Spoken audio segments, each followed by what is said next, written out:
His name is Joseph, his name is Junior. Welcome to Skepta AKA Joseph Junior Adenuga. Yes. Can I relax? Yeah, we're here now. You can relax, we can relax, because we're definitely up for, I'd say, 2 hours of some in-deep grime insight, some really interesting music, and also a kind of some very interesting stuff about the way you as an artist do business, because your Boy Better Know label empire is quite an interesting way of doing things. Can you just tell us a little bit about Boy Better Know? What is it? Boy Better Know is a group of artists, producers, MCs, managers.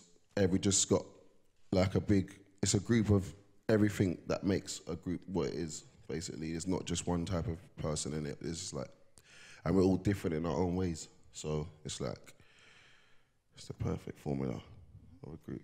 So is Boy Better Know different from the grime crew as we know it? Like people who are into some UK music, like, and will know about crews like Heartless Crew or Roll Deep, might have an idea about what a crew is. Is Boy Better Know different from that? No, it's kind of the same, but a lot of crews in grime, they're like, everyone's sort of the same in there. Like there are exceptions, like Roll Deep, they're a bit like us as well. They've got like a professional side to it and the musical side to it, and that's what a lot of crews in England don't have. That in the UK, they don't have, you know, the diversity. It's just one specific kind of thing, but we are different. Definitely, we're different. There's not a lot of professional people in grime. Do you know what I mean? I think as everyone gets older, a lot of people start to see it as a job and start taking it more seriously. So there will be more crews coming like us, but at the moment it is really grimy. But we try to keep the professional side as well as the, you know, the grimy side. That's what makes us stand out from everyone else. Okay, so two things. One, you talked about we're different. Who are we? Boy Better Know is me, myself, JME, Wiley, Sam, Shorty, DJ Maximum, and Frisco. That's the immediate Boy Better Know. There's 5 MCs, 1 DJ, and a manager. And maybe can you give us a bit of an idea about what makes you different? Say if we come and see you play or listen to a JME record, what's going to be different about what you all do? I think all in ourselves, we're all a bit in our own psycho world. Like I'm different to Jamie. You know, he's like really, I don't know, how can I put it? He's into his computer kind of stuff. He's into like a lot of the internet, HTML kind of things that I might not know about. But then I'm a bit more wayward and wild than him. Then you got Wiley, he's on his own crazy side. Shorty's on his own crazy side. Frisco's his own kind of, like, we're all different. And it's good, like, when it comes down to making tracks, you can hear the different kind of ideas that we've got going on in our brains. And JME's your brother, right? Yeah, my younger brother. Mm-hmm. And so what happens when you two come together? Oi. Are there tussles, you know, over the kitchen table when you were growing up about who had what mixtape or who was going to do what? Surprisingly, me and my brother never, I don't know, we don't really, obviously we always have disagreements because we're just two different kind of people, but there's no fighting, there's no really arguments like that. But I think it's good having Jamie. It's like, he's my younger brother, but I want to be better than him, and he wants to be better than me. So it's like, it's the competition's always there through, and since I've been younger, we've always had the same bedroom. We share a room where the computer's in there, so I want to be on the computer making a track. And then as soon as I get up, he's in a chair making another track. So it's like, it's good competition. I don't think there is another brothers in grime that, you know, like us two. Brothers in Grime, that's a headline that I imagine would be used at some point. So when you two are growing up, your room must have been a bit of a grime headquarters, because your brother was designing covers for a lot of other grime people, wasn't he? As well as the T-shirts, which we will also talk about a bit. So picture the scene, you know, it's like Saturday afternoon round your house. What's happening? on Saturday. There's a lot of smoking going on. There's a lot of smoking going on in the room. There's a lot of people coming in and out. It is like a studio. It's always been like a studio, like my room, ever since I've known to make music. It's just like people come through, chill, see, you know, just come and say hello, and that everyone's making songs. It's like, it's just like a studio environment in there, loud music. Before, when I was younger, my mum and dad, they used to tell me to turn it down, turn it off. But as, you know, as we got older and they started to realize it was a job, like it could be anything from 10 in the morning till 2 in the morning, like all the way around the clock. So it's just a madhouse.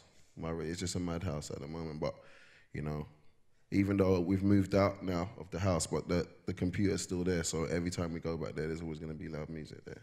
So like Grime should be grateful that you have tolerant parents. Yeah. They should be. I think at this point it would be good to hear a bit of music. Perhaps you can play us something off your last album, which was called Greatest Hits. Yeah.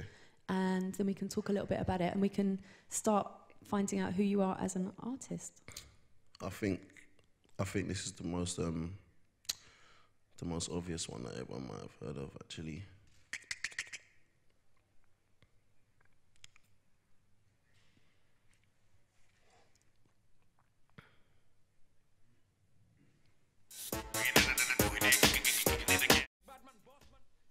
Thank you, Ben, for the assistance there. So tell us a bit about that, please.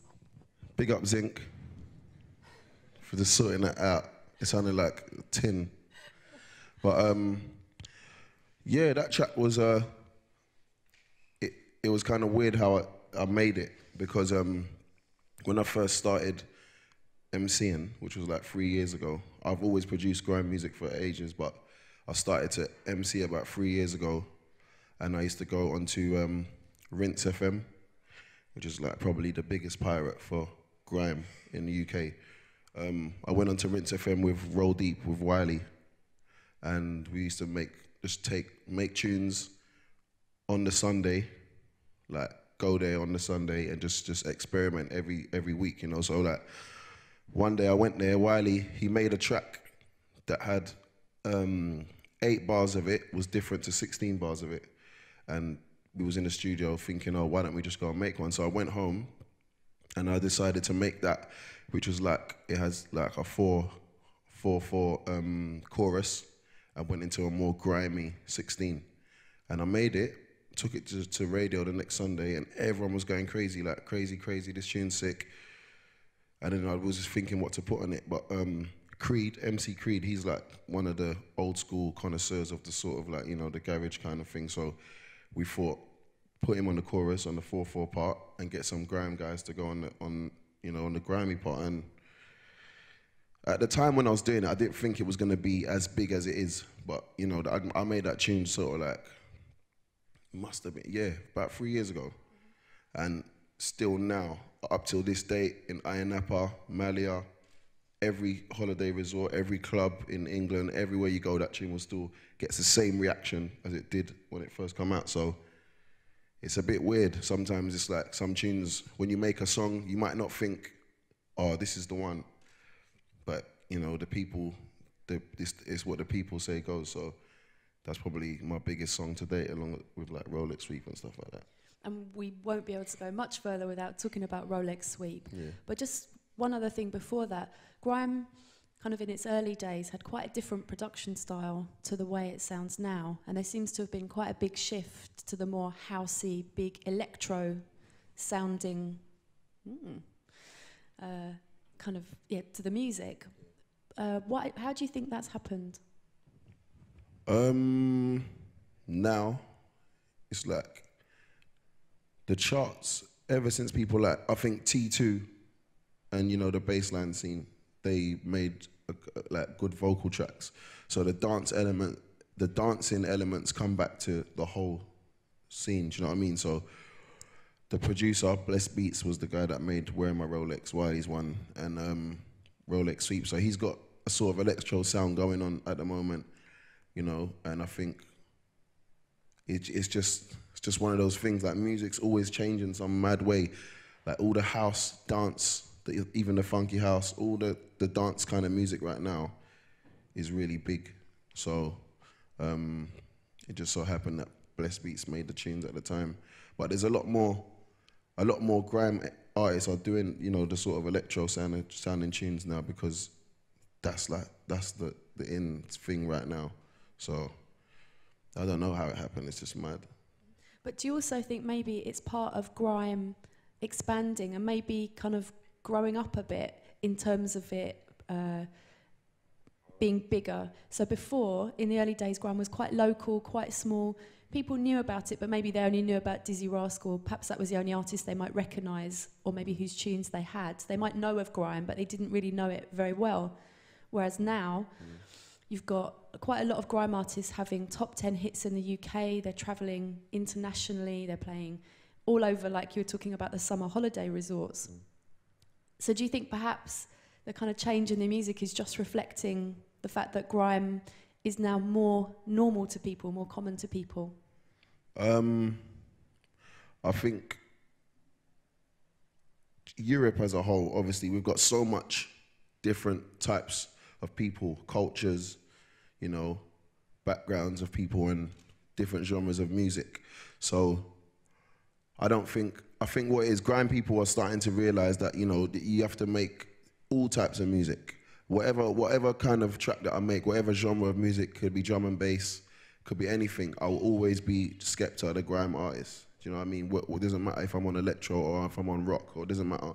So I think, you know, everyone's starting to look at themselves as an artist now and just going on different kinds of music. Before, they'd only MC on a grime track. But when I got the electro, that beat, I'm not thinking to myself, oh, I don't want to do it because people ain't gonna like it or whatever. I just put myself on that track, give that track a bit of Skepta, do you know what I mean? So I think everyone in grime is just waking up and thinking, you know what, let me talk to John, talk to Barry, and talk to Dwayne at the same time. So you just gotta just do everything. That's what we do anyway. That's what, like, it doesn't matter. You could hear all different kinds of songs from Boy Better Know, like the Inner Corner track I just played, that was a bit more faster. Then the grime, then the garage, then Rolex Sweep. So you're saying now, grime, like for you as a grime artist, you want to talk to John, you want to talk to Barry, and you want to talk to Dwayne. Yeah. Maybe 5 years ago, when you just would have been talking to Dwayne, what do you think would have happened if you'd said to them, you know what, in the future, I'm going to make a tune that's like a big pop record, it's got a dance, like Chris Martin from Coldplay is going to cover it at a gig, you know, that's what I'm aiming for, or that's what's going to happen. Yeah. What would this imaginary Dwayne would have said to you back then? He probably would have said I was lying, because when I came from like the street to music, so my street mentalities would have still been there. I probably never would have thought that I would have done that, but you know, like you grow up in music, and it's just like I probably wouldn't have thought that I would do it then, but now when I'm older, like some people that liked me for that mentality that I had, the grimy mentality, wouldn't probably not like Rolex Sweep, but that's why I try and keep it. I try and make every single thing. So if I've got Rolex Sweep out, I'd have something else where I know that if I went to a grimy rave, a new tune that I could definitely, you know, bust up everything with. Just before we hear it, I just want to get a bit of a picture from you. Like, if you went to a typical grime rave, a Sidewinder or something, 5 years ago or 4 years ago, what would it have been like? And now, if you go and do a grime party somewhere, I don't know, maybe like with a bit of a more fashion-y crowd or a more of electro-y crowd, what's that like? Just paint us a little picture about then and now. In a grimy rave, I don't know. It's like there's a dancehall element in there. Like all the MCs are in competition there. Everyone wants to be the best. Everyone wants to get the biggest crowd reaction, and like it's not moody, but it's just that dancehall vibe is in there. You know, I think that's I think that's where grime got a lot of their persona from. The whole MCing, reloads, loud, like everyone's shouting when you say a good lyric, and then sometimes you go to the more trendy clubs. You can still do that kind of stuff in there. It's the same, but you get a chance to do other stuff that might be a bit too far fetched for the because the sidewinder crowd's a bit young. It's energetic, people jumping around, going crazy, but you get more places where people are more mature. They want to chill out. They want to listen to what you're saying as an artist, so how you are. So I think maybe some people might be aware of those Rio Funk favela parties and kind of have maybe seen some of the footage on YouTube. Can you explain that kind of idea of tugging out and sort of what you might see at a grime rave if you were a fly on the wall? Grime rave. If you don't want to get pushed about and stuff, you just stay at the back a bit, because at the front it's a bit crazy. Some people. I done a show the other day and people was trying to rip my jumper off me. I just bought it that day as well. I just bought it and they was trying to rip it and stuff. But they're the people at the front, So this isn't in a kind of, girls trying to pull your top off kind of way. This is Yeah, girls and boys. Both trying to pull my top off. I don't know why the boys was trying to pull it off, but it's just all crazy. But even in the UK, there's not a lot of areas that. In London, I think they're a bit spoiled for choice. They get everything. You can get Nasty Crew, Roll Deep, Boy Better Know, everything. But when you go a bit out of London a bit, they don't always get to see a grime artist. So sometimes it gets really, really wild. I've been to some places. I've stage dived. I've jumped in a crowd. They've held me up and put me around in that. Where was that? Sorry? Where was that? I've done that in London, actually. I've done that in London before. But it's it's good because the energy's there, but at the front it's just mad. In the middle it's a bit more calm. At the back you get a lot of, that vibe. Sunglasses in the dark. Sunglasses in the dark. That's always a look. Very dark, and there's sunglasses on, hats low, that kind of no one don't step on my trainers kind of vibe. But it's a strong energy, isn't it? Yeah, it's good because I don't know, man. I think in a grime rave, it's just that's what it's about. It would be weird if I was in there and no one was acting like that, because that's where I'm from. I can tell that some people, all the different kinds of people that are in there. I probably would have been standing at the back probably 5 years ago as well. So it's good. I like to know that the people that I'm talking to, I'm trying to reach, are coming to these places. But just stay at the back. You don't want it. Yeah, come along, but stay at the back. Yeah.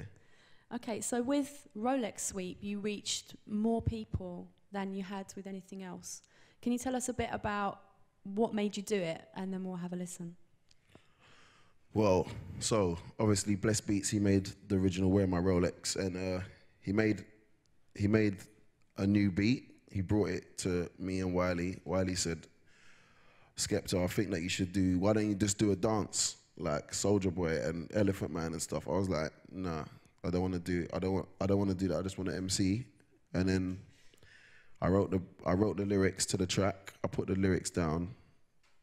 Then we went to a club one weekend, messing about, got really drunk, made up a dance to the tune, and from there it just I never, like what you're saying before, if you would I never ever imagine ever making a track like that, ever.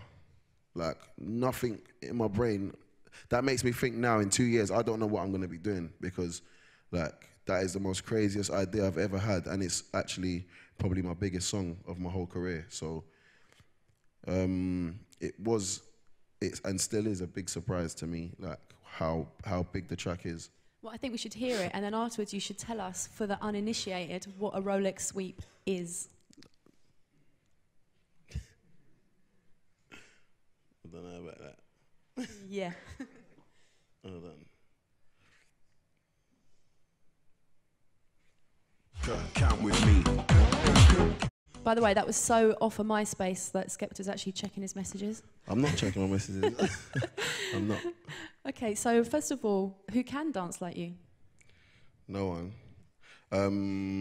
I wrote that. Yeah, that was a bit rude of me saying all them people's names, but yeah, I was just having fun. I was just having fun with that tune. But what's the idea behind, like, what is a Rolex Sweep? Wearing my Rolex, Wiley was saying about, he was just basically saying, you know, sometimes you go into a club and you're just dancing and you see a girl and you give her a piece of your jewelry. Like, I could just give her my ring and just say, you know what, just dance with it. So I know that at the end, she's gonna find me and we could talk outside, basically. That's what he was saying. That's when he starts promising the world to a brand new girl I don't even know yet. Next thing, she's wearing my Rolex. So then on the next track, on Rolex Sweep, the arm on a Rolex, it doesn't go tick, tick, tick, it sweeps around. So we thought was gonna make a dance that you sweep your arm around like that. So that's why it was called Rolex Sweep. We're just gonna make a dance to the arm of the watch. So it was a bit, yeah, that idea still. Because definitely Grime quite likes its, like, obvious, what's the word? Grime quite likes to kind of wear its wealth on its sleeve, literally, doesn't it? Yeah, I think that's from like the American whole bling bling kind of thing, but it's a bit more quiet in Grime. But Rolex, people have been wearing Rolexes for years, but obviously when we was younger, all the older people that had money, like, they were wearing them, we couldn't really get them back then, but it was like, when I made that song, I used to go to clubs and everyone used to say to me, where's your Rolex? Why don't you have a Rolex? But I'm not a Rolex kind of guy. I never liked Rolexes. But when I made the track, I had to go and buy one because I put myself in it. What, they didn't give you one? No. I just went and bought one. But my friend wears it now. I don't even care about Rolexes like that. Yeah, your friends must be quite pleased with you. Yeah. So if you're not a Rolex kind of guy, what kind of guy are you? I like clothes. I just like clothes, really. Clothes. Okay, so I think we've established that Skepta likes clothes. Yeah. So just tell us a little bit about what the reach was of Rolex Sweep. Like, how far did it go?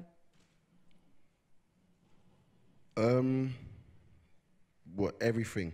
Or maybe just like a couple of mad things. Like, say if you're talking to like your auntie and she doesn't really know anything about what you do. Maybe your auntie does, I don't know. Yeah. But someone, like a guy in a shop, and you say, I did this tune like Chris Martin from Coldplay, like worked it into one of his songs. Or what's another thing that happened about that tune that we should know about? A couple of footballers have been, when they score goals, they're running to the sideline and doing the Rolex Sweep now. So I've forgotten about that. Yeah, so tell us who has been Rolex sweeping. I don't know. I know that there was, I know I've seen one footballer do it, but there's been talk that other people have been doing it. They've been doing it on like football programs and stuff like that. So, you know, people like Busta Rhymes done it on stage. I don't know, man. It's sick. Like, do you know what? Rolex Sweep, I did actually sit down and count how many words I said. I think I said like 21 words on the track. You got 21 words to go. Yeah, I done 21 words on the tune, and like I've been doing music for ages, and putting like time, day, night, like eyes are falling. I'm falling asleep at the desk in other songs, but that's probably, I've said the least words on that tune. It wasn't easy to write. Obviously, I had to take time to rhyme and stuff, but it's like, it's surprising how that tune's the biggest song that I've ever made. Like, but so maybe less is more. That's what Wiley says. That's what Wiley always says to me now. Less is more. But yeah, it's sick. Paul O'Grady was doing it with Jane from EastEnders. Okay, so this is some other British television people, comedians. In both senses of the word. Sick. And just the whole of YouTube is just full, like flooded with people doing a Rolex Sweep. 6-year-old little children, big people. You know, it's just crazy. So I don't know. I mean, you just mentioned Busta Rhymes then. I think, like, as UK MCing was developing, the UK hip-hop people really wanted to be down with the Americans. A lot of them wanted to be just didn't really have their own sound. Obviously, some people did. But as a whole, there wasn't really a sense of it having its own way of doing things. How does grime relate to hip-hop? Like, what about you? Do you have any connections with American rap artists, or do you want those? I'm 26, so when I was younger, a lot of the music I used to listen to was hip hop. Like, I used to listen to a lot of Biggie Smalls, Tupac, Snoop. It's like we sort of live the same kind of lives as they do. Like, there's obviously there's ghettos in every country. Do you know what I mean? So, but I think grime was the first identity of UK, of like England, like the thing that we could say that's ours. Like, it doesn't nothing to do with rap, do you know, or hip hop. Do you know what I mean? I think So Solid still had a bit of hip hop in them, a bit. Just after So Solid, it was. So you're talking about So Solid crew. Yeah, So Solid crew, like they still had a bit of hip hop in them, but just after them, when it got to like Pay As You Go, Wiley and that, I think that was where that was the line where grime was like born. And you know, we don't wear like baggy clothes or nothing like that, so it is really English. Yeah. I mean, I think we should talk some about you as a DJ, you as a producer, you as an MC. But maybe before we do that, because some people here will know something about grime and some people here will know nothing about it. Can we just have a bit of a start to talk about what grime is and where it came from? So if someone asks you that question, again, like this guy in the shop or your auntie, what is grime? What would you say? Grime is just England. Like, it's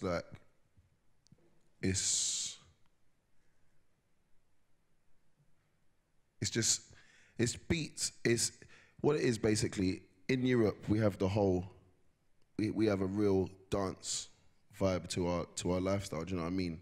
Like, America's like hip hop, like proper hip hop. You know what I mean? But whenever I go, I've been like everywhere, even places outside. Like, I've been to so much countries, and everywhere I go, even last night when we went to the party, there was like the house vibe there, and it's like we're just MCs on that style of music. Do you know what I mean? That is all grime is. It's just MCs. It's like rap, but we're rapping on house kind of music, whether it's garage, house, or grimy. It's all, you could hear MCs on all sorts of types of music. Do you know what I mean? Like funky house or everything, electro kind of music, and that's what it is. We're just MCing on beats, any speed, just doing it, and it's a culture in England.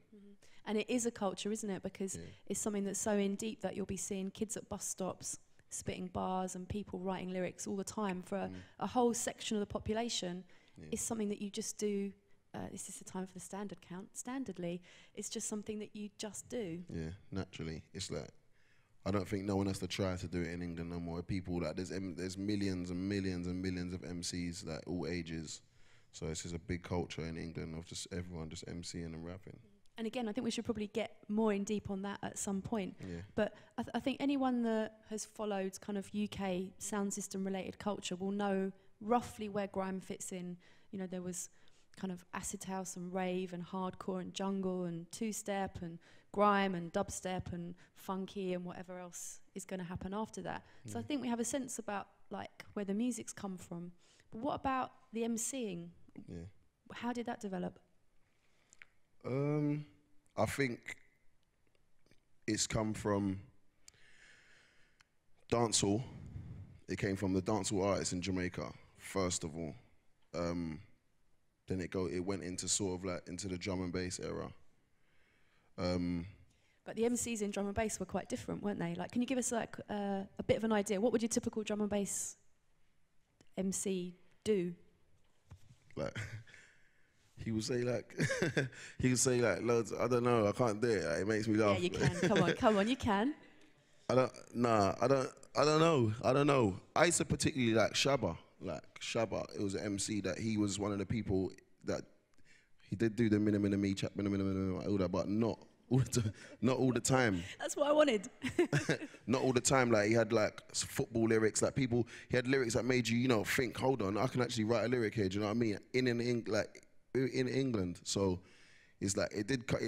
I believe anyway, it stemmed from dancehall because there's still like all the Peenaman and stuff what they were saying in the dancehall that's still being said today in grime. So it comes from there. Then it went through to drum and bass. Then the jungle. You know. Can we just pause 1 minute there, because I think we need to just maybe explain what we're talking about to people who don't know what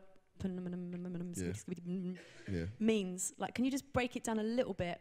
Tell us, what were those jungle MCs doing, and what does it mean?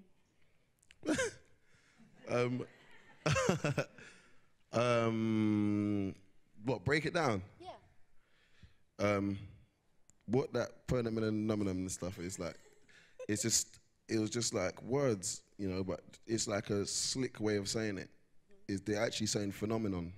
That is what he's saying. Okay, what about skibbity, skibbity, skibbity? Skibbity, skibbity. Skibbity's an MC. Yeah. Mana is like saying, it's just a little stop before you say something beginning with an M. Like. You've just explained something to me that I didn't know. Like Mickey Mouse, I'll say Mana Mickey Mouse. So, like, but. It went through there, drum and bass, and then so let's just draw the picture in black and white pencil for everybody. So in Jungle, there were MCs, but the way they hosted was kind of like almost like stream of consciousness. There wasn't like that, people weren't spitting bars in the same way that grime artists are, or like I said, there was a couple. You know, I think Skibbity and Shabba both. When I was younger, that's what I used to listen to for lyrics. Debt and people like that, but they were more because the music's fast, yeah. So they were just doing what the music was telling them to do. That's what I think anyway. Like the way the track is sounding to them is making them say what they were saying. Do you know what I mean? But they obviously listen to the dancehall artists. Sometimes I might sit down now because I'm really, really into the whole dancehall vibe. Like when I check it out now and I look at it and I think, oh, sometimes an MC might do something and it reminds me of me. Like the way he's on the stage, the way he reacts when the crowd go mad. Like I think, oh, that's where I got it from, or that's where this has all come from. Do you know what I mean? So I think they listen to them. Then the jungle, when jungle started, it went dancehall, drum and bass, jungle. I think that's where a lot of the producers now in grime could get into it, because drum and bass is the production side of it is so good. Like it's not, you can't just do it. You can't just make drum and bass music. It's like layered so much times. I don't think a lot of people, young people, ain't got time or the capacity to start thinking of filters and stuff like that. So although we've got a few drum and bass producers in the house. Yeah, no, drum and bass producers, I respect them so much because they put a lot of, you know, thought into the music. It's not just like that. So when Jungle came out, that's when the producers, like, we thought, you know what, that doesn't sound as complex as the drum and bass. That sounds good. Do you know what I mean? Then the MCs was with it as well. And then somehow then the garage came. People started to slow it down and MC on garage. Then the producers went back, took the jungle element, slowed it down again. Grime was born. So let's stick with two-step and garage for a minute now. What was your relationship with garage? That's when I was a DJ. I used to like the tunes. I used to listen to Heartless Crew. I'd say they were the turning point in the UK for you know, the whole sort of MC-based music that there is now.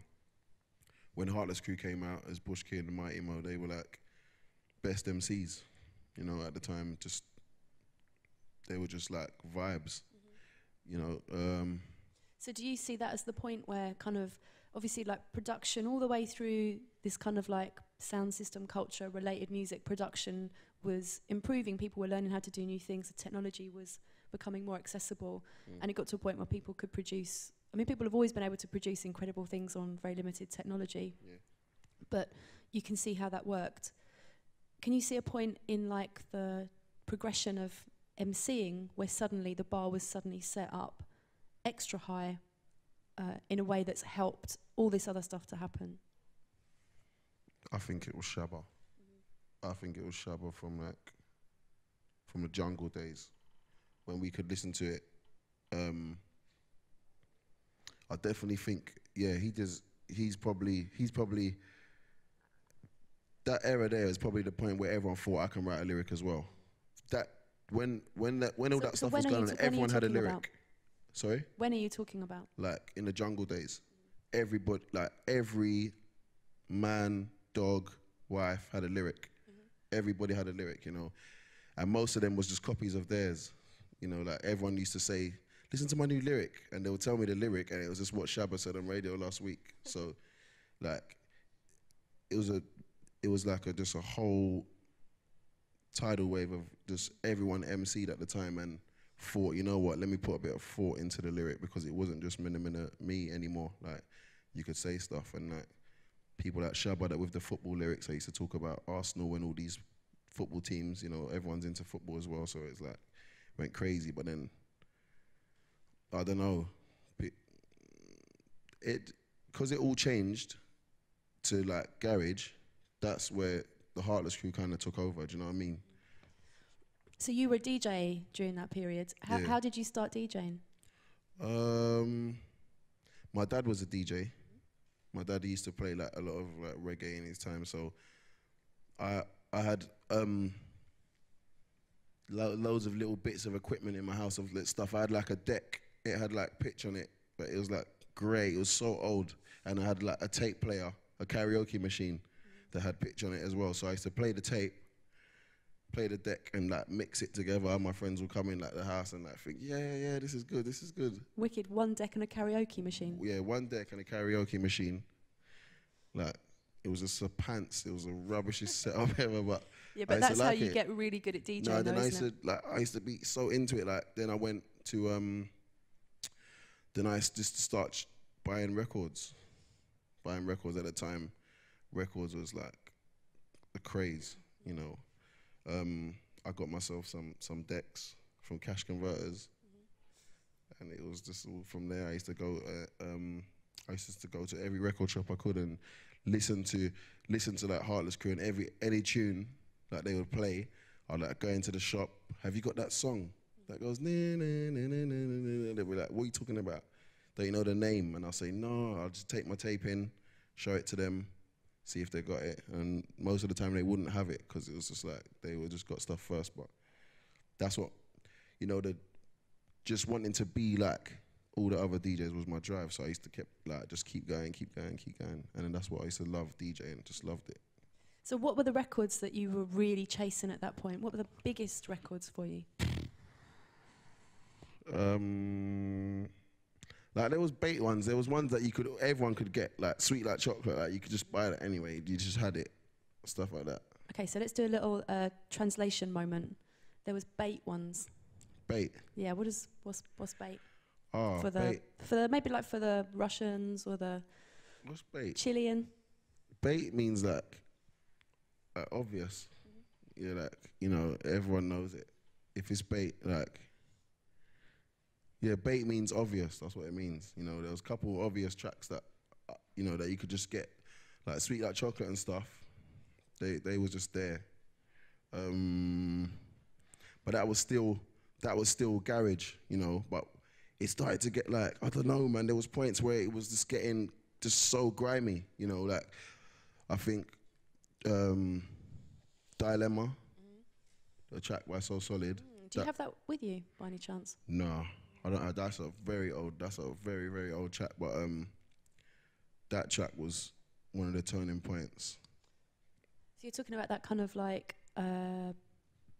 point where garage was starting to turn into the things which ended up being grime. Yeah. When I used to DJ, I remember there was a point where I used to think, okay, something's happening here. I don't know what it is, but these tunes sound like it reminds me of Jungle a bit, but slowed down. A bit more grimy, like 138 track as well, Zink's track.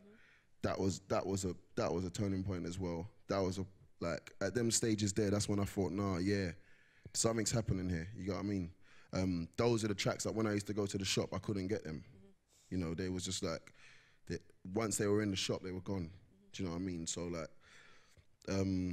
so you were a DJ first? Yeah, I was a DJ first. And then you started producing? About 3, oh no. Or then you started MCing? I used to produce when I used to DJ. Okay. But my tracks were pants. My tracks, there was all low. Like, I mix it in with another track, it was just overpowering it, I couldn't hear it, it was just pants, it was just dead. It was just dead, like the tune had no substance to it whatsoever. Like, but I used to like it, I used to like my tunes. But say like maybe some people here who are DJing but aren't producing yet, you've got to do that, haven't you? You've got to go through that phase of making tunes. They're DJing but not producing. No. You've got to go through that phase of making tunes that you're like, man, this is really rubbish. But if you want to get good, you have to go through that phase of just trying it, don't you? How did I used to start making tunes? I used to make tunes that I liked.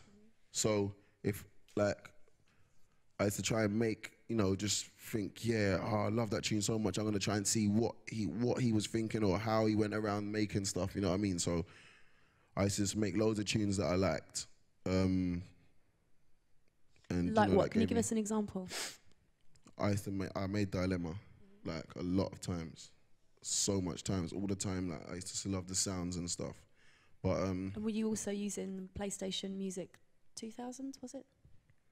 Yeah. What were you I had using Cubase first. Cubase. At first, I used Cubase. I don't know how Music 2000, the PlayStation that came, the CD came into my house somehow, and like I started using it, and I made quite a big tune on there actually. But it was mostly Cubase I used to make my songs on. I used to just try and make songs that I know or that I liked. And then from there, I just kept going. And so you just said that you made quite a big tune on Music 2000. Yeah. What was that? The track that I made was called, what's it called? It's called Pulse Eskimo. Okay. It was like a bootleg of Wiley's track, what he had at the time, and like I made it. I just made it in my house. Everyone was coming into my house, and like my mum used to, obviously she goes to work at 9 in the morning, comes back at like 6. So we have the whole day, music turned up loud, top, you know, just blaring in the front room. Everyone was coming in my house, listening to this song, and like everyone was saying, "Oh my God, this song is sick." I cut it on a dub plate, and then I used to play it on radio by myself, and then somehow my friend. Yeah, somehow I don't know how my friend got it, but he gave it to Wiley, and he played it in a sidewinder, and then from there the tune just like went like that was probably I had my own track, but it was big in my area in North London, you know. But for what grime was at the time, it was very East London based. So when they played it, it was just mad from there. So that's how you met Wiley? I think so. Yeah. That was the first time I came into sort of like speak in terms of him, do you know what I mean? Because at first there was a disagreement that how it, like he took the track and put it out. So then everyone from my area and his area was like not in speaking terms, like what's going on, where's this boy's money and all this stuff like that. But then it all, you know, worked out into like friends that he used to like check for me after what songs I was making and stuff. And from there it was just, yeah. I mean, I know like all scenes from hip hop onwards, there's always this kind of like beef or these problems that can happen between people. How serious are the problems that can happen between people from different grime crews or people from different parts of London? I think it's all in the artist. I think like it's like if everyone here is my friend and everyone on that side's your friend, if me and you have a disagreement, it's up to us whether these people fight, do you know what I mean? So sometimes in the music, the artist wants to portray that he's like a gangster or whatever.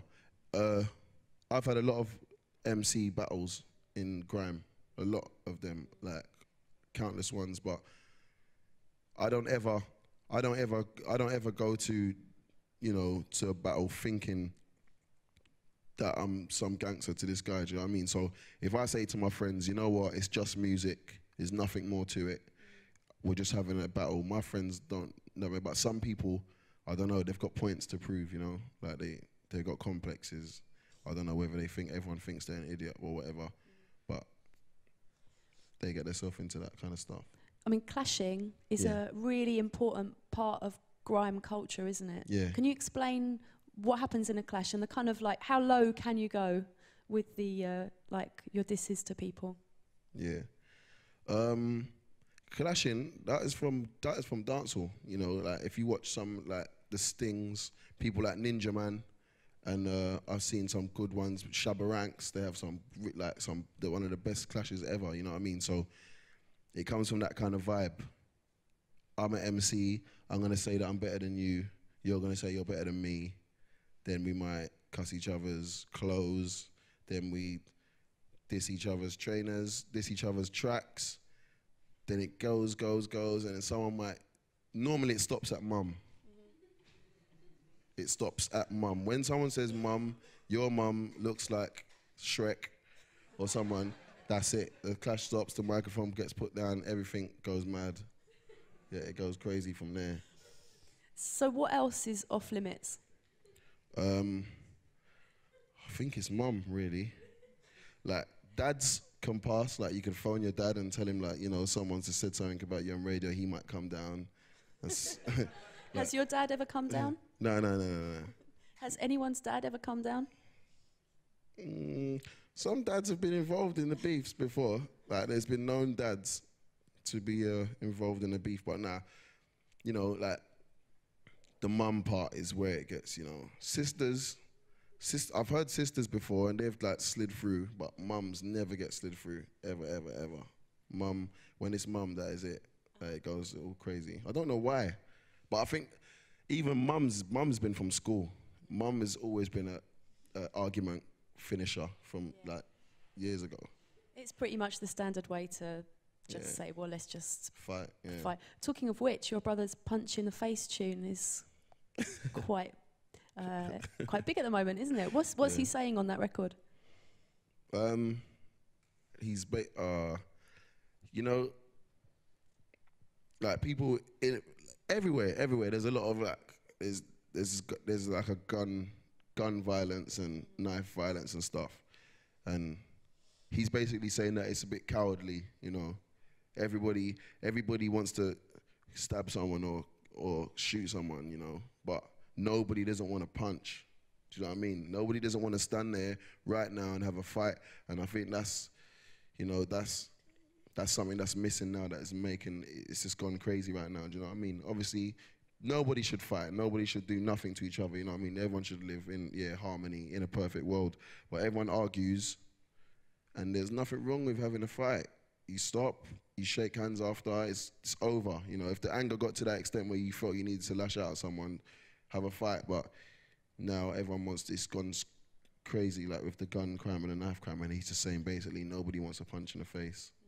And, you know, everyone's a coward basically nowadays. A lot of people, not everyone, you know, a lot of people are acting very cowardly nowadays. So between you and him, actually, you cover both spectrums, because you've got tunes like Nokia Charger Wire. Yeah. And he's got tunes like that. Yeah. Do you ever have those conversations about the sort of things you're talking about? Can you tell us a bit about Nokia Charger Wire? Nokia Charger Wire is it's basically me as a person. I've got like, I'm a cool guy. Like, I'm a very cool guy, down to earth. I don't think that I'm big or nothing like that. Do you know what I mean? So like, I've got different types of tunes that will show different sides of me. Sometimes I'm happy, sometimes I'm in a club, sometimes I'm sad, sometimes I'm angry. Nokia Charger Wire is one of my angry songs that I was upset, basically, and it's just saying that some MCs have taken it too far now, and, you know, yeah, it's gone too far to turn around. That's what it is about. That's it. So we can't have like a... do you have it with you? Yeah, I've got this track on my MySpace, actually. This is a bit of my Michael Jackson singing style music.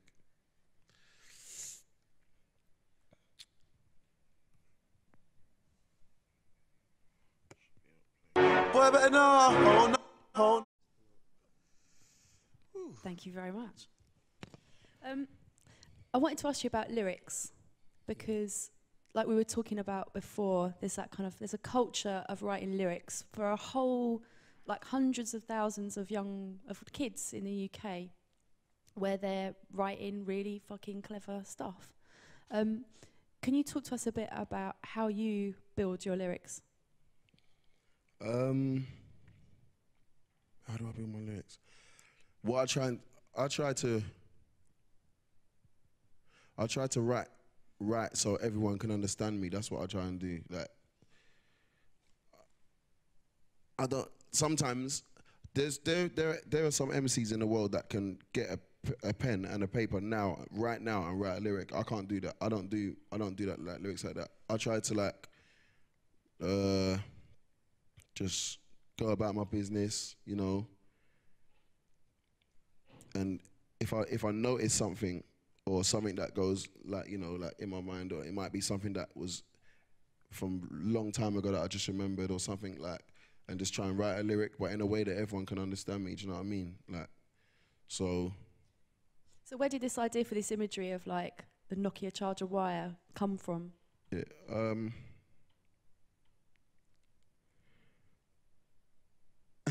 All right, let's not play around. What I'm trying to say is I want a weapon as long as a Nokia charger wire. I don't think there is a weapon as long as a Nokia charger wire, but it'd be quite hard to conceal. Yeah, a Nokia charger wire is probably like just a bit longer than this table, which like is probably as tall as me. So, like, I just wanted to make like a cartoon to myself, you know, like a sort of like, if you know, just try and say something that was so surreal that people would find it funny. Do you know what I mean? But at the same time, take me seriously. So, because there's a Code 9 Tunes gang as well, isn't there? Oh yeah. Yeah, which is kind of like all that. It's just like the repetition of the word gang. Yeah. I really shouldn't do stuff like that because I sound so terrible.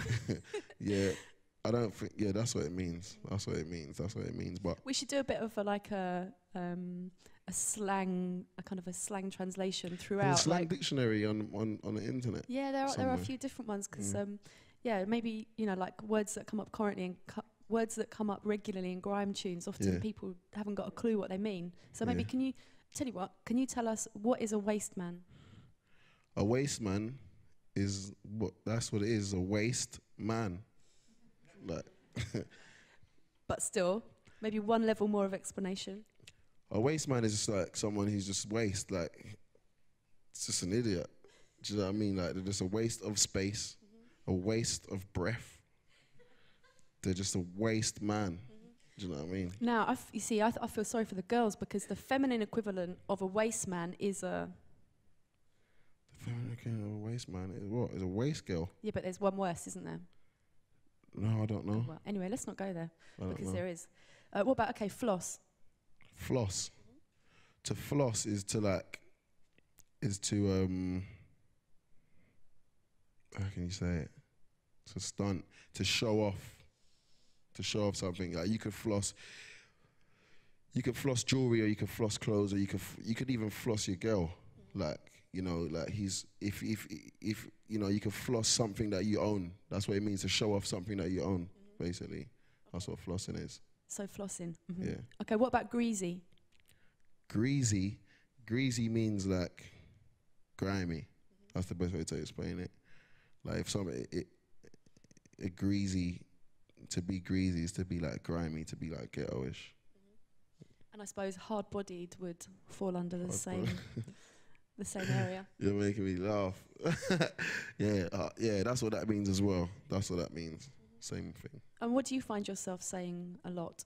Apart from it's a lot is another one, isn't it? You can say it's a lot. What do I say a lot? There's a new word. It's not new. It's been around for ages, but everyone's saying now it's called par. Par. Okay, par. So what's a par? And I shouldn't have said it because a par is everything. Like it's, you know, a word that you could say to any, like you can literally say this word to any, like it doesn't matter. Sometimes I'm with someone who's not from, like, particularly from my area or from London. It's getting around UK now, but someone who doesn't know, they're so lost when we're talking.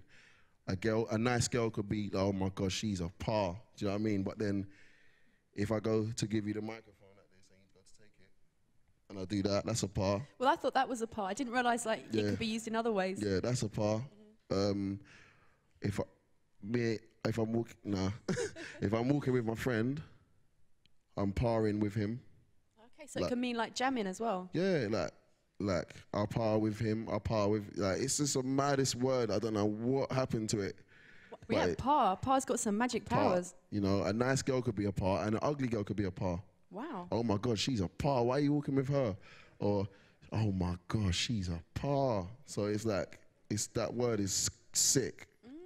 So in a way, it's like a punctuation, a word without like a specific meaning. Like, you know, something like still, which we'll just use at the end. So it's like, yeah, so like we're here still. I say still a lot. I say still a lot. Yeah, for no reason. But I wouldn't say it in an interview because everyone would be like, why does he keep saying still? Still. Still. But it just goes at the end of a sentence, doesn't it? Yeah, like I'm hungry still. Like anything. But I think, to me, the way that MCs use English is really fascinating. And I feel like, in a way, people don't understand quite how clever it is. Can you give us an example about, like, maybe like a particular lyric or bar or MC who did something lyrically which made you go, wow, that's a par? Yeah, that's how you'd say it. That's what I mean. Good lyric. A good lyric. Jamie, I'm not just saying it because my brother, but he wrote a lyric that is good. Okay, he wrote a lyric that basically could be like a game of pool, like not snooker, like a pool, you know. And he wrote it could be in drugs as well. So if we imagine crack and a game of pool, he said, when I started the game, I picked up a cue. Every 5 minutes, I get 2 shots. I never get caught with the white in the pocket. I get rid of the 8 ball in couple shots. I cut the 8 ball by eye, cause in maths, I weren't a fool. Real guys understand what I shot, but other guys think I'm talking about pool. So like, that when he wrote that, I swear, like everyone was going crazy. Like everyone, Wiley, everyone was saying, oh my God, how did you write that? And he tried to do it again. I know he's written another one again, but that I don't think anyone's written a better lyric than that in grime. But that's the whole thing, isn't it? Like talking about one thing, so like the general public think you're talking about a game of pool. Yeah, yeah. But putting it in a way that the people you're talking to know that you're referring to something else. And there's a lot of that in grime, isn't there? Yeah, some people have tried to write similar ones, but they're not as good. Never get caught with the white in the pocket. When he said that, I thought, yeah, you know, that it's not, you don't just write that. It's deep thought. It's only 8 bars, but it's deep thought. Do you know what I mean? There's a lot of people that do kind of mad stuff with lyrics, man. Can you just tell us, I mean, I mentioned this to you when we were chatting last night, the whole, the kind of way that this term certain mans is used. Because it's, yeah, maybe you can explain. I think most people, when you go to write a lyric, you have someone in mind. Do you know what I mean? It could be Tony Blair, it could be George Bush, or it could be someone from your area that's getting on your nerves, or that's annoying you, or that's making you angry. So rather than saying their name, like, because you don't always need to show people that, you know, that you're interested in whatever they're doing, but you still feel a way about it. So saying certain man, or them man, or those guys, it's just words that MCs put in there to make it not so specific. So, you know, because it could end in a clash. Not if Tony Blair or George Bush, but like if although who knows, Tony Blair might be calling up his dad. No. Bring him but down. If you say people's names, it could end up in a clash. But you might not want to really, you know, give them your time of day like that. So you just generalize the lyric, make it general, make it just be about. So you're making it general in the way that it seems, but what are you putting in underneath so that these certain man or whoever, so that everyone else knows who you're talking about? How do you do that? I think people that are clued up in what you're talking about will know. But like, what, can you give us an example of like, maybe not, because who knows? We don't want to unleash any beef. Nah. Okay, let's move on. Okay, perhaps you could tell us a bit about the Rinse compilation that you did recently. Yeah. Cause obviously I used to DJ before, innit? So I always used to phone up Genius, which was like the boss, like part of the team that run Rinse FM. I always used to ask him for a show all the time, and he said, "You just said MC, Skepta, man, just MC. What's wrong with you? Why do you want to do everything for?" I'm like, "Let me DJ. I want to DJ." And he was like, "No, you can't have a show, but you could do, a Rinse compilation," which was something they was doing.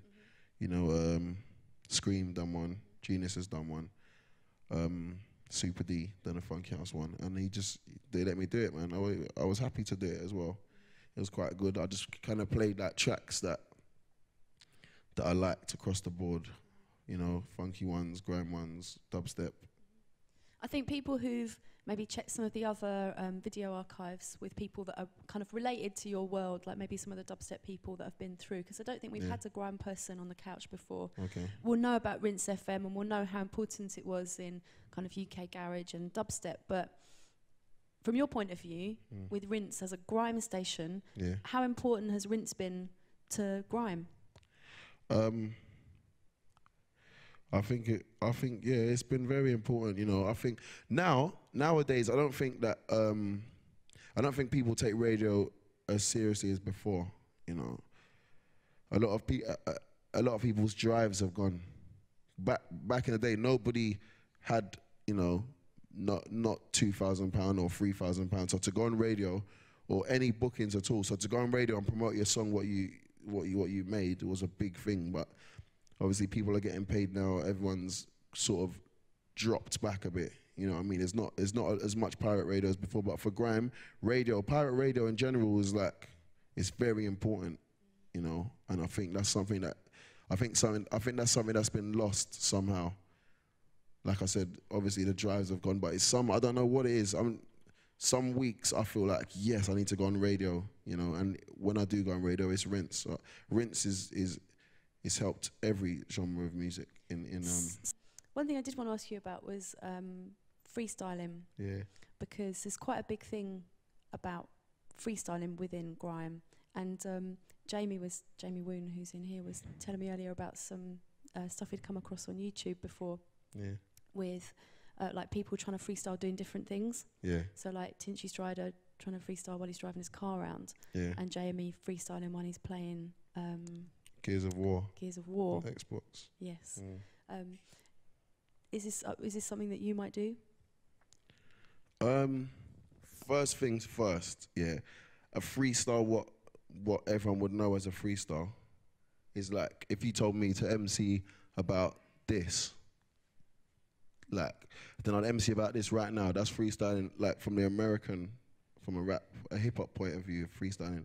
Freestyling in grime is like, it's basically saying a lyric that you've already written the lyric before, but you're sort of like, you're saying it with no intention of it being a record. Do you know what I mean? You're saying it on a beat, like you're just saying the lyric on a beat. So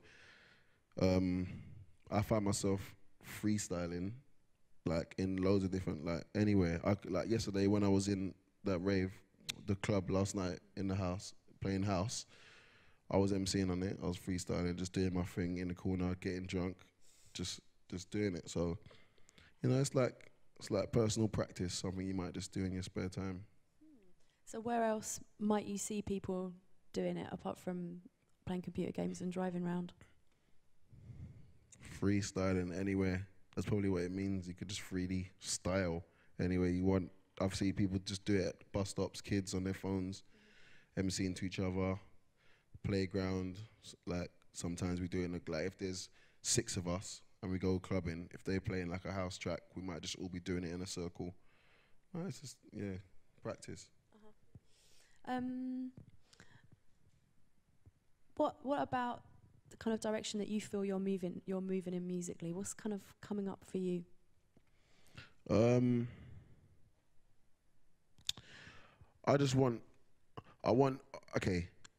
America, there's got hip hop. They got so many states, and like they make music there. Everyone knows it. They sell out. Everyone knows their track. I think it's going to be a long time until grime really, really kicks off in over there. So with me traveling around so much places, like I mean, I've been to Russia and MC before. I've been to Israel. I've been most countries in Europe, and I feel at home when I'm in. I feel more at home when I'm in Europe. You know what I mean? Like I feel okay. Whoa, like they sort of like get what I'm doing. You know, like the house and the house vibe, the whole, you know, the 4/4 style, the grimy style. They already have it. Without me coming over there to give it to them, it's already in their culture to go out and rave to house. So I'm just like, it's like putting 50 Cent on a house beat. That's what I see myself as. So I want to try and expand that and make. When I went to France, there's MCs there. There's MC. They're heavy as well. Like they're sick. You get what I mean? So I want it to grow. I want Europe to like, for all of us to maybe we could have our own. It'll probably be more states. Not probably. It's more states than in America. You know what I'm saying? So we could have a bigger scene in Europe, so everyone can share. You know, like when I go abroad, I try and get people CDs. Even if I just do a freestyle on it, like I'll just say, okay, you know, this is Johan Productions. I MC on Johan's production. I send it back to him. He could put it on his MySpace. People hear about it. And if everyone networks in the whole of Europe, before you know it, it probably might not even be in my day. But maybe for the youth, you know, there'll be, whether it's called grime, whether it's whatever anyone wants to call it, that everyone can MC. Do you know what I mean? So that is what my plan is. Obviously, I'm going to be doing albums. I want Boy Better Know to be the biggest thing in the world. But really, really, really, really, that's what I want. I want there to be a massive scene all abroad. So when I release something, everyone in Europe buys it. When someone in Europe releases something, I can buy it in HMV in England, and maybe we could have our own thing going. Because at the moment, all I'm ever seeing is a new American artist saying, "Hey, ho!" Like it's getting old now. Not that I don't like it. I think 50 Cent, you know, Biggie Smalls are always going to be my best MCs and stuff. But I don't know, man. There's not enough recognition for people like us that put like deep emotion into production, you know. So I just want to travel the world and spread. See, that's interesting. Like for a sound that was so local and regional, but what you want for it is for it to become really massively European and international. Yeah. Whether it means MCing and all different types of music, I just want to. Like I'll make sure when I leave here, I'll take some beats. If I hear good music anywhere I am, you know, I'll take it and I'll MC on it. If I can MC on it, I'll MC on it. And hopefully one day, 20, 30 years time, like everyone in Europe knows about each other. All the good people from France know all the good producers from, you know, Sweden and so forth and so on. Like that's what I want. Yeah, so take note, folks. Yeah. So can you play us something that maybe sums up kind of where you're going musically? And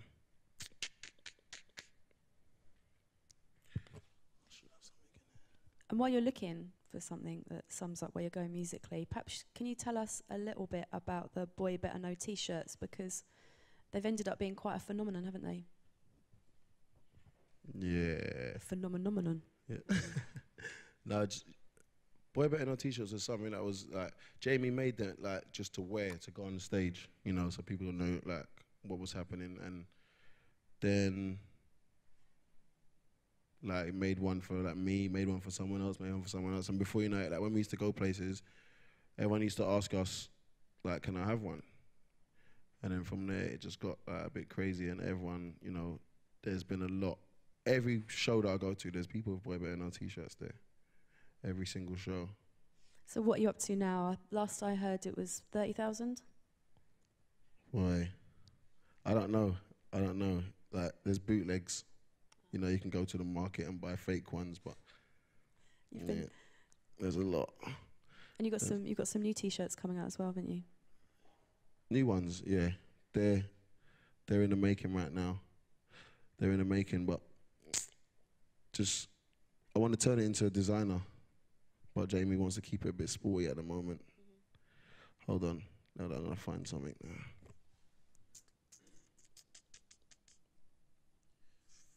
So it's exclusive work in progress. Yeah. I made this when I went to Turkey the other day in my hotel room.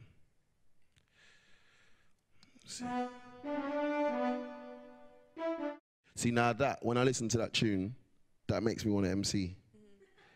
And that is what was happening to me all the time I was DJing. I'd get a tune and I'd be playing it, and I'm looking at everyone MCing, and I think, oh, this, like, I need to get on the microphone, but I never had a lyric. So what do you think's gonna come? What's gonna come out lyrically when you do vocal it?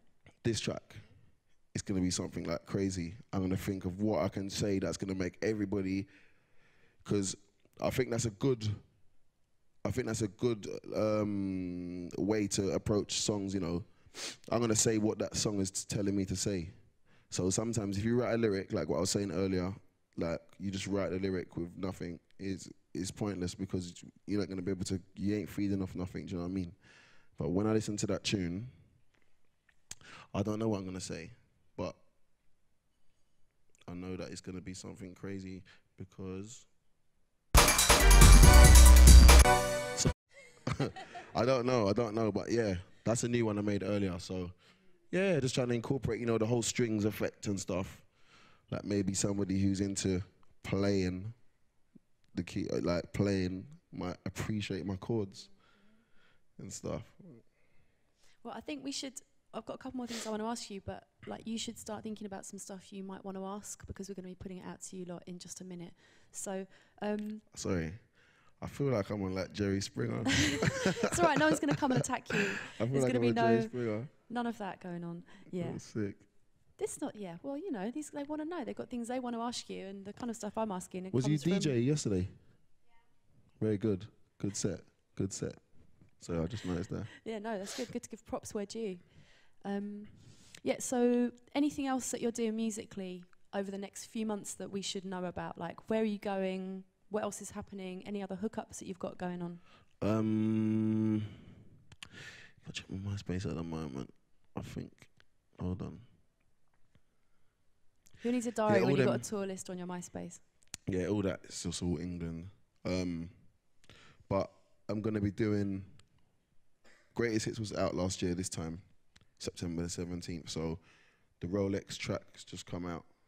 I'm going to do one more single, and then fingers crossed my album will be out on December the 1st.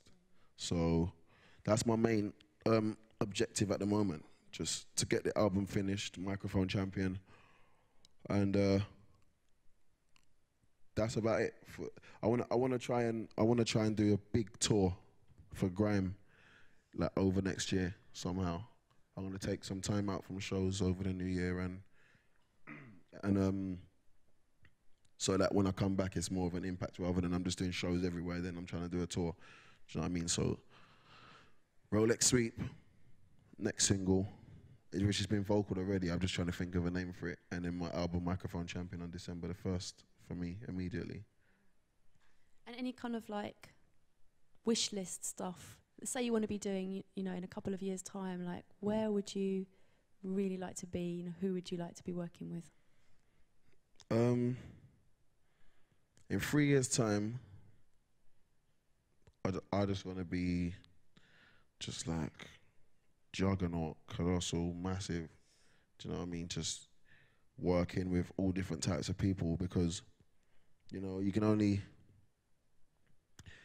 cook a certain meal so many times. I want to try and branch out and like work with other people and get a connection. Because, you know, okay, this is what happens in music. Like, so when Arctic Monkeys came out, which is a big rock band in UK, a grime person wants to connect with them. Do you know what I mean? And that's done now. Someone else to go and work with Arctic Monkeys, yeah, you're going to try it, but it's not really going to work. So it's good to try and find something else what nobody else would have really thought about, and you make it happen and make it big. Do you know what I mean? Because then, you know, you could probably do next one and the next one and the next one with that person, and everyone's thinking, oh, I want to get in contact with them or whatever. So I just want to just be networking with so much different people, where, because I produce music myself. I produce that track, yeah, I'd like to MC on it, but not every track I make I want to MC on, because it's a bit too me, me, me, me, me. I'm only just giving you me. I want somebody else to make a track from what they're thinking, give it to me, and then I, you know, do what that track makes me think. So it's like, you know, it's a bit more wider. So in 3 years' time, I just want to be, obviously, make free, be on my 5th album. On my 5th album, working with like crazy other people I know would ever expect me to. So you definitely got your eye on the bigger prize. Yeah, definitely. I don't think it's all about UK at all, because a few years before, everyone would have said it's all about America, and there was there wasn't nothing else to listen to. Back when Biggie Smalls and Tupac was MCing, there wasn't really no one in UK doing anything. So no one would have said, you know, whatever years later that there's gonna be a Skepta or a Wiley or a Dizzy Rascal or a JME or nothing like that. So, you know, in 3 years' time, 4 years' time, I just want it to be, you know, it just keeps growing. And as I said, because the culture is here and because it's in Europe, it can't die. It will never die. Like, it's just gonna get bigger and bigger. All it takes is for people to work together. You know, in England, there's a lot of egos and people thinking that they're better than another person. So it's kind of weird. Like, you want to approach someone and say, let's do a track together. His manager is gonna say, that's not gonna benefit you. Don't do it. You know, but I don't care about egos and all that stuff. You know what I'm saying? I only live once. I love music, and I just want to work. I just want to like work with everyone, because sometimes you never know. Like if I never done that track with Bless Beats, I wouldn't have Rolex Sweep right now. Do you know what I mean? If I didn't say, you know what, I'm gonna vocal that electro track, I wouldn't have it. And it's probably my biggest song right now. So I believe that everyone just got to link up. The MySpace is a good thing. You know, sometimes I get a lot of messages. So someone say, can you come onto my MySpace and listen to my track? Sometimes I might not go on there. Maybe just the way they say it, like I think, yeah, let me go and listen to this person's track. You know, they're all on there and listen to my track now. It's the best. I won't go on that. On that. I don't care about that. But if you approach me, I'm just a human being, innit? Yeah, I listen to your track if I like it. MySpace back, email. Like, the internet's a good thing. It's like we've got so much things now that they didn't have back in the day. No, we're not using them properly. Like, you can MP3 me a track in 5 minutes. Do you know what I mean? So, yeah, networking is the key word, networking. Well, definitely, like, this is the right place to be celebrating that sort of thing. Yeah. So, out to all of you lot, who's got something they'd like to ask? I just wanted to ask you to play that Intensive Snare track. Intensive Snare? Yeah, because I was really interested. Oh, to play it? Yeah. Okay, yeah, that can be done. Do you want to DJ Emma? It is.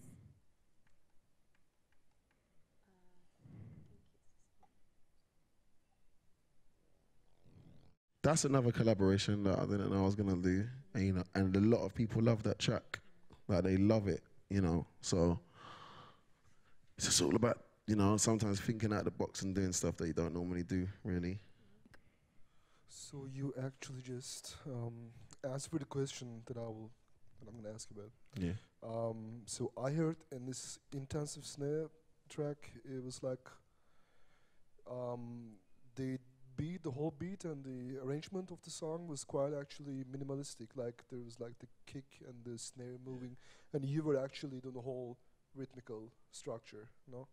And like your MCing was like totally filling up the whole track. So yeah, the gaps. is there like, but like normally in dubstep or something, like you have the like lots of percussive elements and the hi-hats on it, and is it like kind of annoying for an MC, like, or like if I'm supposed to produce a track with an MC, like how, like what should I take care of?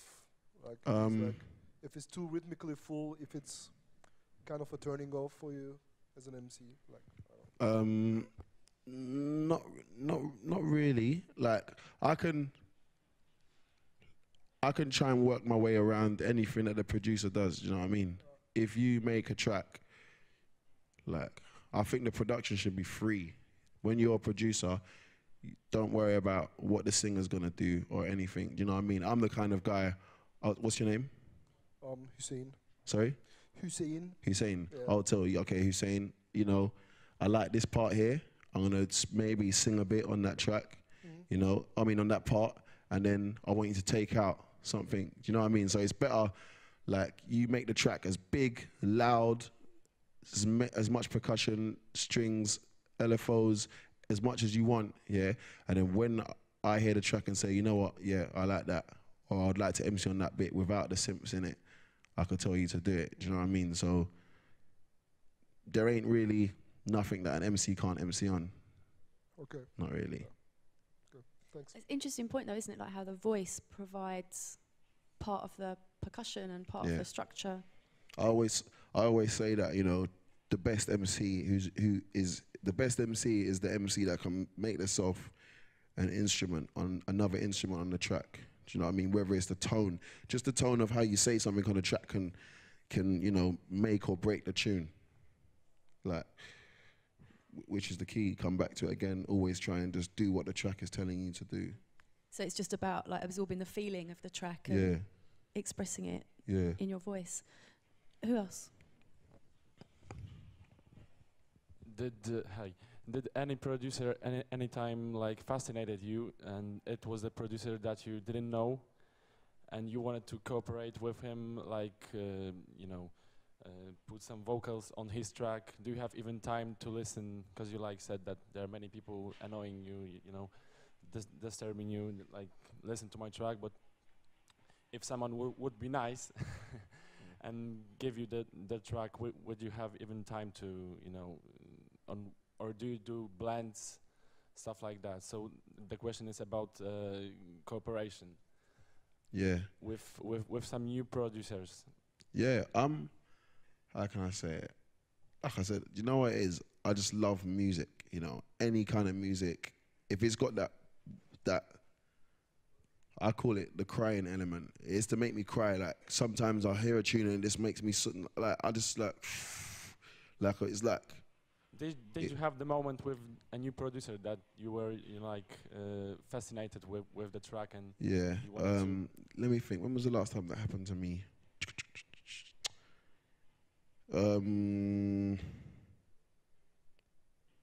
I had. Do you know what? Hold on 1 second. I want to work with. What we do, if sometimes I might just be out somewhere, somebody will give me a CD, and obviously at the time I can't listen to it right there, but what we do is when we drive to a show, we'll have like 5 CDs what people have given us already, and we'll listen to them on the way. And we've got something that we call Out the Window. Yeah.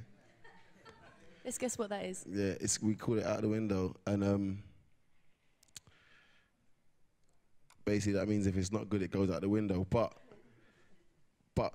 if it's good, you know, we could do whatever we want in it. So I can't find the track now. I don't know why it's not on my computer. So if you're ever driving down a motorway in the UK and you see like round silver things flying out behind you, you know who you're following. Yes. Right. Right. I can't explain what I mean by a crying part of a track, but it's a part where it could be just one chord in it that makes me feel emotional. That's what I love about music, that emotional chord or that emotional part of the track, you know. And anyone who gives me a beat, if it's got that in it, I will vocal it. Like without fail, I'll definitely write to it. And this is a track that was given to me by a producer in can I play this? Yeah. From East London. Yeah, let's listen to this. This tune's deep.